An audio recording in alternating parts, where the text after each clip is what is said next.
This is Dr. Johnny Fever telling you it's time for this town to get down. And also, booger. Hey, if you actually are old enough to remember that episode, the first episode of WKRP in Cincinnati, you're very old, like me.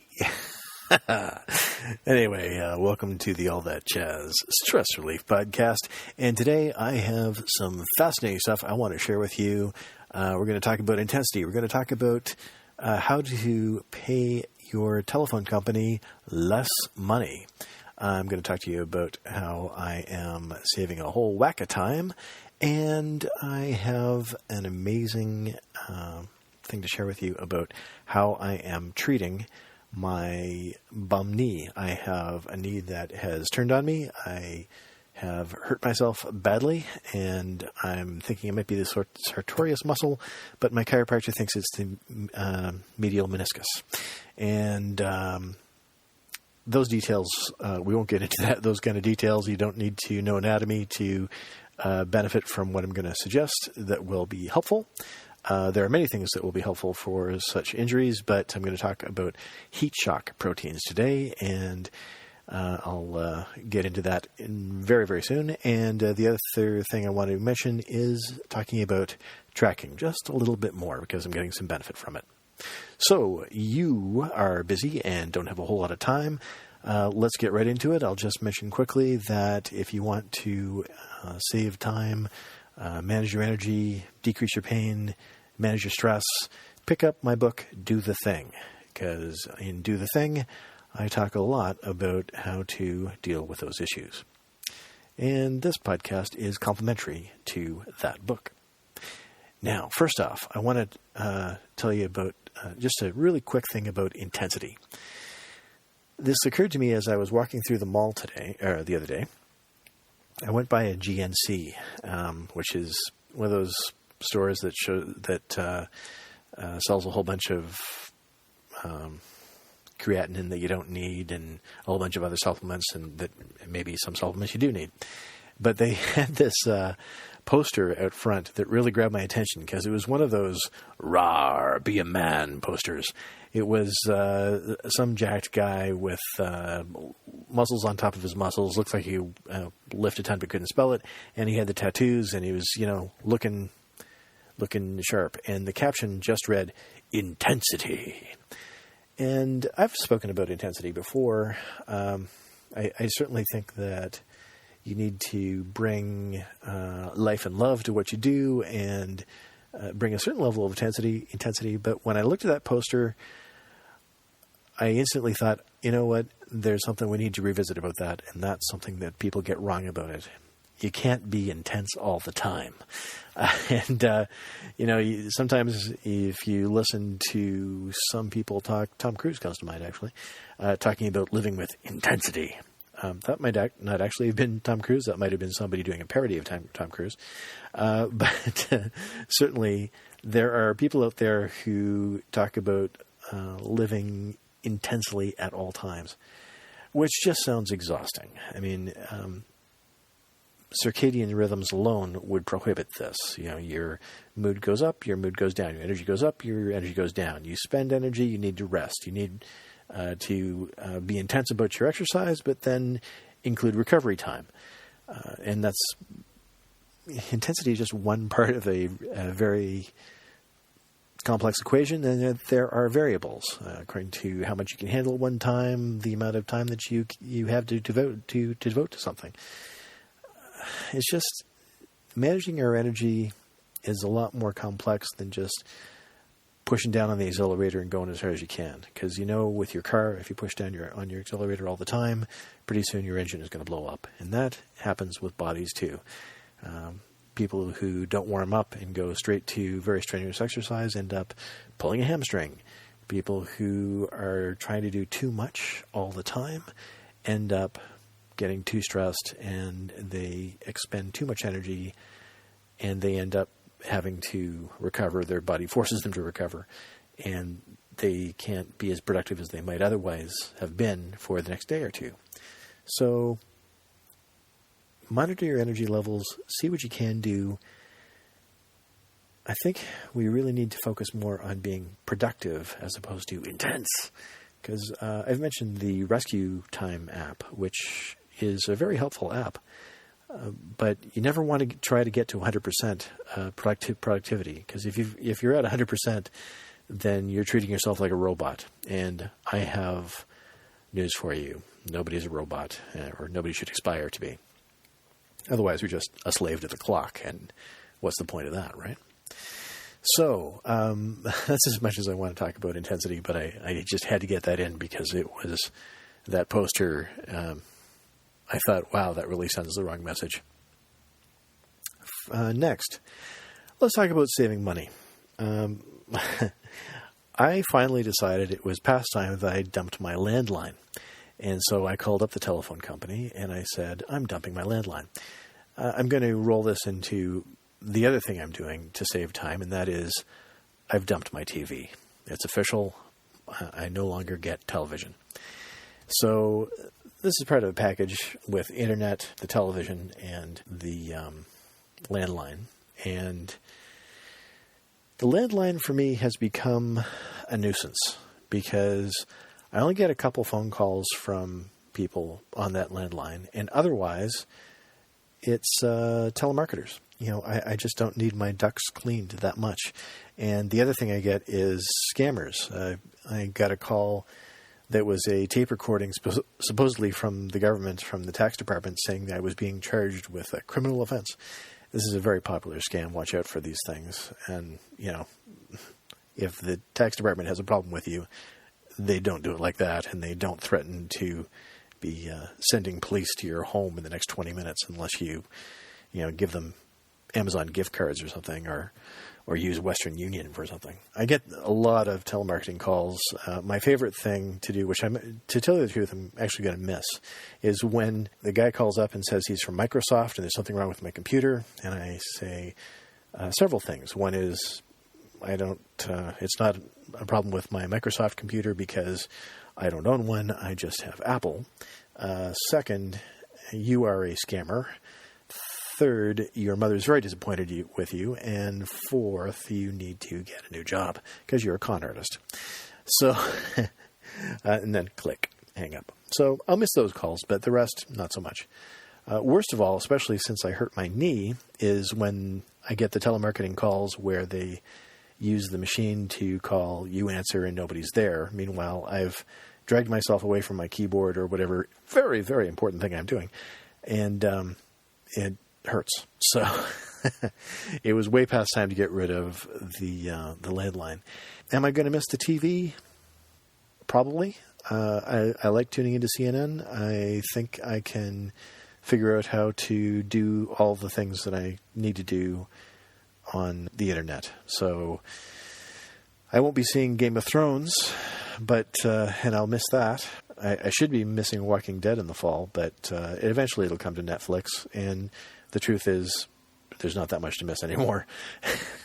Some TV shows you end up watching just for historical reasons, because you always have. Like the final seasons of ER, is each episode, I thought, why am I still watching this? So I do have, if you are keeping your TV, I do have a rule that I suggest for you, and that is never to watch a rerun. Because if you don't watch reruns, then you're going to save yourself a lot of time. Unless it's a classic like Maltese Falcon, then okay, go at it. But yeah, I'm getting rid of the TV, and I think that will save me a lot of time. I'll probably get to bed earlier. I just don't need that kind of stimulation. I'd rather read or write, and I still have podcasts and the internet, and that's plenty of stimulation. I want to watch John Oliver, but I can still catch that on YouTube, and there'll be clips on Facebook, so it's going to be okay. I was the only one left in the household who was still watching TV, so I really couldn't justify the expense anymore. Which brings us back to saving you money. So let me tell you about this. Our monthly bill was $217, including tax. And we've got my daughter going off in the fall. My business has really slowed down. I couldn't justify the expense anymore. I have to focus more on writing and get more books out and sell the books I have. And TV was a time suck or a distraction sometimes, and certainly I was just annoyed with the landline. The only reason to keep a landline anymore, I think, is to call your cell phone when you lose it. But we've got other cell phones in the house because I live with people, so we'll do that. So back to saving you money. The way to save money is A, get rid of what you don't need. So get rid of the TV, get rid of the landline, or threaten that you're going to leave. Because once I canceled it, I got not one, but 2 calls from the loyalty department. And I conducted an experiment. I wanted to see how low could they go. And this experience kind of reminds me of that thing where you go on an airplane and everybody is paying less money for their seat than you are because airline ticket sales are all over the place. And, somebody else always gets a better deal somehow. I spent a long time on the phone with this guy to see how far he would go down because I was still probably 2% of me was thinking maybe I could keep it because I'm going to miss CNN, and with all the news that's on, it's kind of neat to be able to turn it on and get it instantly and blah, blah, blah. Well, there was a whole lot of that thing that car sales people do, whereas, let me talk to my manager. It's like, please hold the line and I'll go do math. And I kind of thought, why wouldn't you just have the chart in front of you? Surely you're just going for coffee at this point. That's, they're keeping you on the line. So I was doing crosswords or something while I was waiting for it to come back. And he went away a few times and then came back a few times. Each time supposedly calculating a new package for me. So we started at $217. His first offer was to go down to $157 with improved internet, and I'd still keep the cable package and I'd still have the landline. I really want to get rid of that landline. The landline is just an annoyance at this point. But so I said no. And then so we went from $217 to $157 down to $127. And with that, I don't think I would get the improved internet, but there was some alteration to the TV package, I guess, but I still said no. And the guy, I don't know what their script is, but there was a whole lot of babbling about, the security of the landline and, what happens if that goes out. It's like, yeah, well, if the end of the world comes, it doesn't matter who I'm calling on the landline or on the cell phone. And this went on for quite a while. And the key to getting the price down is just to keep on saying no, and I'm going to cancel. Or you'll go to a competitor or whatever. If you really want to keep your TV, go ahead. But if you are at all cagey about paying more money, I found out that there is a whole lot of flexibility in what they charge you. His final offer is I actually upgraded my internet up to 550 from 500. And that's for $85. And for the basic TV package, and still keeping the damn landline, because they know once you get rid of the landline, you'll never get it back. For just basic TV, so I can still get CNN, and I wouldn't get the movie channels, which I love, and keep the landline, and the upgraded internet, unlimited, $89. Just $4 more than what I'm going to be paying for the upgraded internet. Believe it or not, they can go all the way down to $89. From $217, with a few less of the bells and whistles, and no caller ID or anything on your phone. I think he offered that at the $127 level. This guy was working hard to keep my business, and when he got down to $89, he said, "This is the lowest I can possibly do. And is this your final decision?" And I said, "No, I'm just going to stay with the internet and leave it at that." He was probably shocked. I kind of shocked myself a little bit too, because it sounded like, but I really wanted to get rid of the landline anyway. Because the crazy thing is, if I were to get rid of the landline but keep the TV and the internet, it would actually cost more. They want you to keep the landline so badly that they'll actually charge you more if they give you less. If you don't have the landline, they want you to keep that landline. because they're, I kind of felt like I was talking to a buggy whip salesman. You must hold on to your buggy whip. The guy said, what's holding you back? It's just $4 more. And my answer was, I'm amazed and shocked at the flexibility that you have, because the better the deal that you offer me, you can go all the way down to $89. It's apparent that you've been screwing me for years at $217 a month. And to be fair, I had actually negotiated with them before to get the price down and, try to save a whack of money each year. And I'd done that, and I thought it had been successful, but it didn't seem like the bill went down all that much. And so I guess I said no out of spite. It's just like, no, forget it. I'm out. And the thing is, I'm going to miss TV a little bit, yes. And on the one hand, I won't miss the landline at all. But as soon as I did it, I kind of felt the same way I did when we uncluttered our home. Like I was out from under something. Like I was out from under the thumb of the man. I was freer because next month I'm going to owe a whole lot less money. To save yourself money, it's definitely worth a call to call up your telephone company, whether they give you TV, internet, landline, whatever. Dump your landline. The landline is only for old people now. I was talking to my dad, and I said, Dad, for landline, for long distance, Skype us. It's cheap. And the WhatsApp, that's free, right? I don't have that app, but I have friends who have a lot of family and friends internationally, and they all use WhatsApp. So those are the things to consider. You can save a whole lot of money just by calling up your phone company and saying, I'm out, and then see what they offer you, because they will. The loyalty department, like I got these phone calls from the loyalty department after I officially canceled. And they said, well, they won't cancel for a few days. And then I didn't just get one phone call from the guy who with this conversation that I went into great detail with.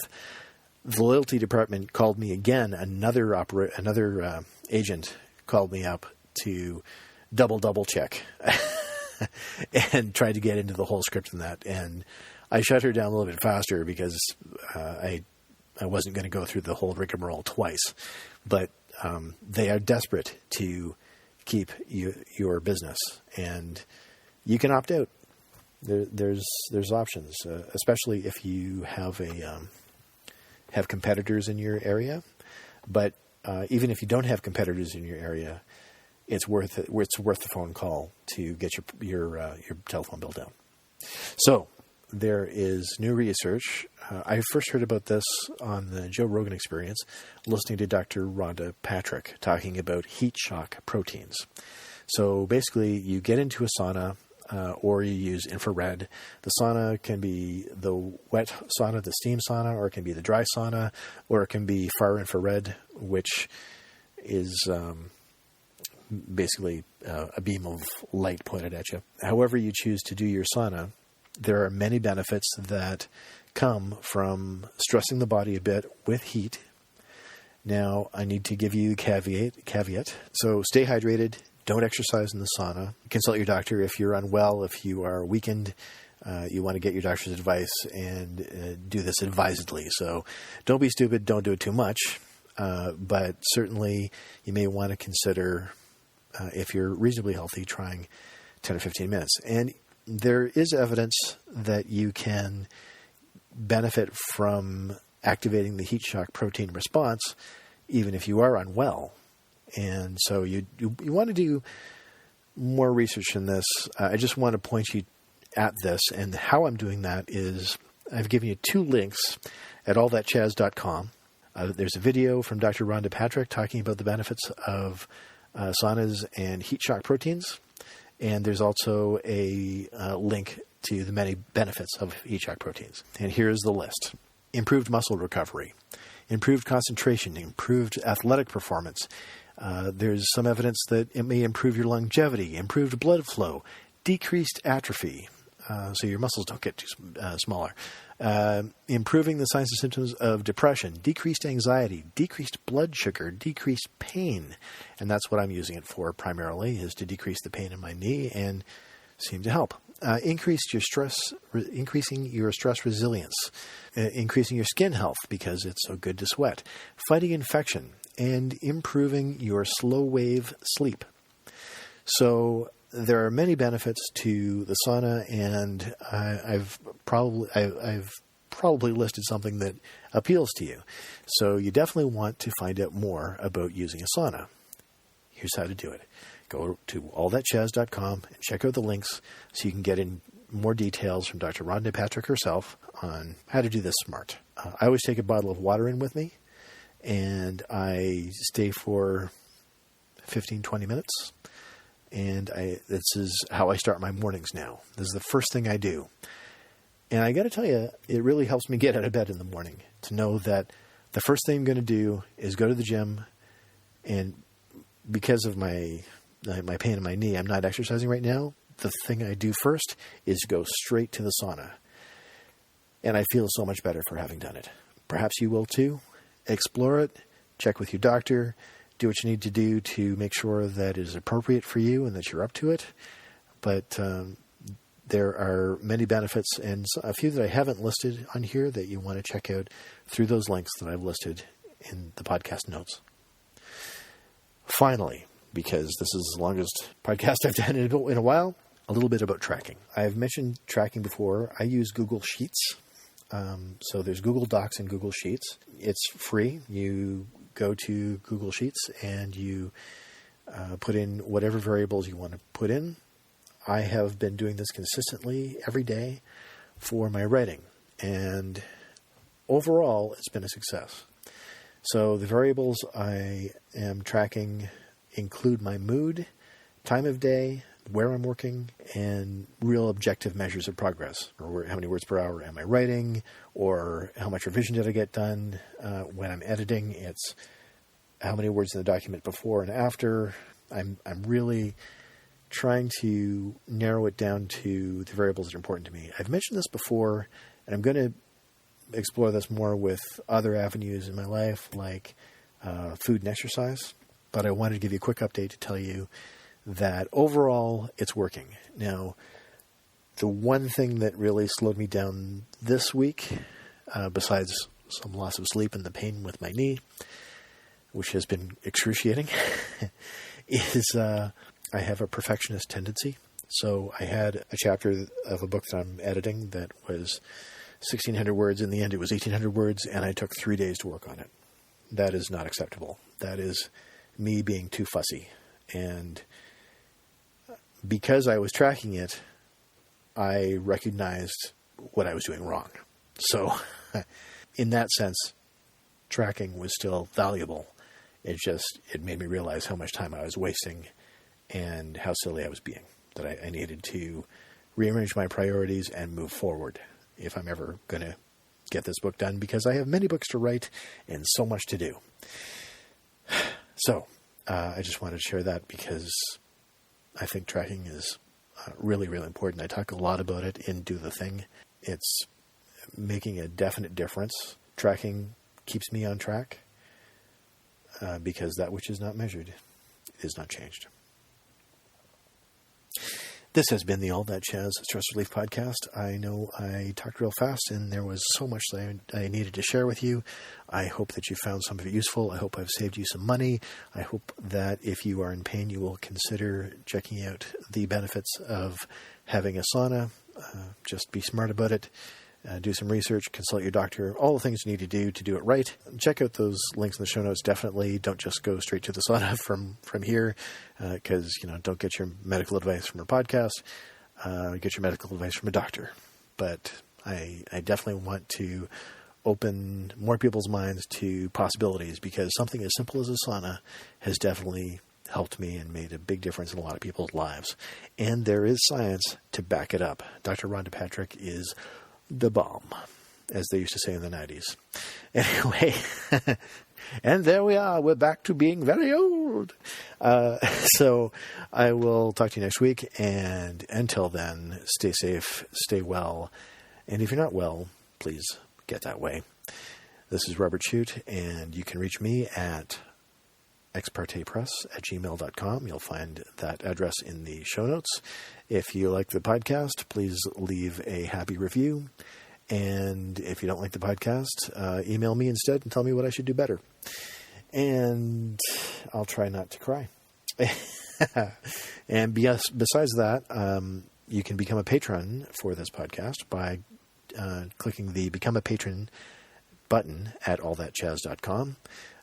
From that button, it'll take you to my Patreon page, and you will see all the many rewards that you could get for becoming an awesome patron, like RF Casey. To RF Casey, thank you, sir, for your ongoing support. And that's it for the All That Chazz Stress Relief Podcast.